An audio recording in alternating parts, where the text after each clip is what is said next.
I appreciate going through hard times.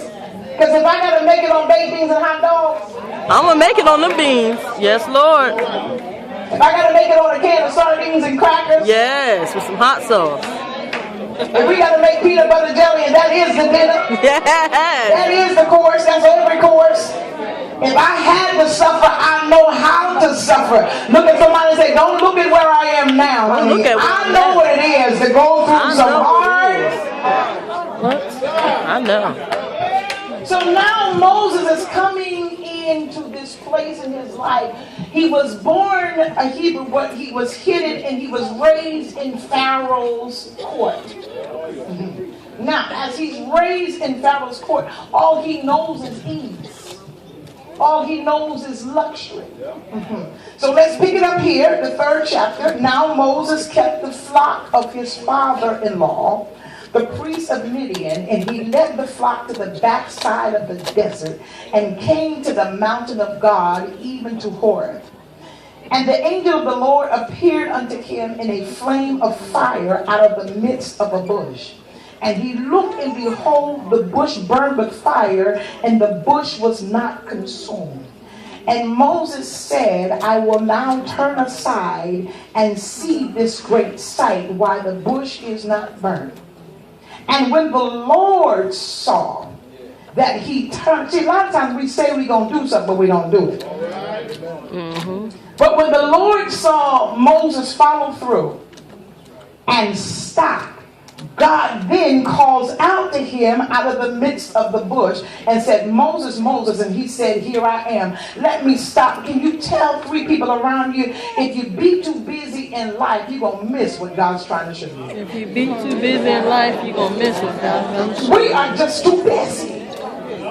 People are just too busy running 100 miles an hour in 100 different directions. What I want this side to look to that side and just scream the word, stop. Stop! Life is too short for us to keep running through it like water and not learn the lessons that God has for us. Sometimes God just, see, you go through hard times, and some of us, what you do, we go through hard times and we keep running away from God.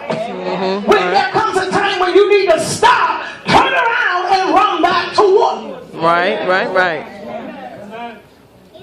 There's some things. Have you ever been in a place, let me say this, that Moses, while in Egypt, he learned how to be a statesman. He learned how to be a soldier.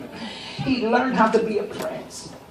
But in Egypt, it could not afford him the experience of solitude.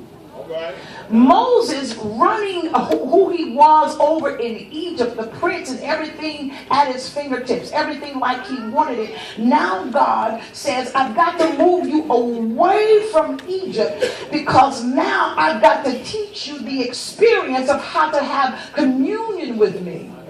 See, sometimes when life is so busy and there's so much going on and so much in your ear, sometimes, and there's some of you, I beg to say there, I believe to say there's about 20 of you in here on today, you need to get away from the noise. Absolutely. You need to get away from the crowd, because when everybody else in your life and all these distractions are in your life and your life is just topsy-turvy, there comes a time when you just got to pull away. And you got to say, God, you know what? I'm going to get along with you. I'm going to learn how to hear your voice. Oh, God, I'm teaching already. I need you to tell 3 people near you, you got to learn how to hear his voice. You got to learn how to hear his voice. And the only reason you haven't heard it yet. And the only reason you haven't heard it yet. You got too many other voices in your head. Too many. Oh, y'all ain't talking to me. Some of y'all hiding, don't want me to see you on today. But I'm preaching already. I'm telling the truth already. Some of us, we have too many distractions. I hear God say to tell my people, it's not that I'm not talking. Right. It's that you're too distracted to hear me. Oh, God. Look at somebody and say, we got to slow down. We got to slow it down. You know what? You can get in such a place with God. See, Egypt would not teach him solitude. Egypt would not teach him seclusion. And I'm telling you, in 2016, with all that's going on in the world scope, it's time time that you pull yourself away from everybody. Everybody. I know, Come on, that's all right. the wrong influences. Right.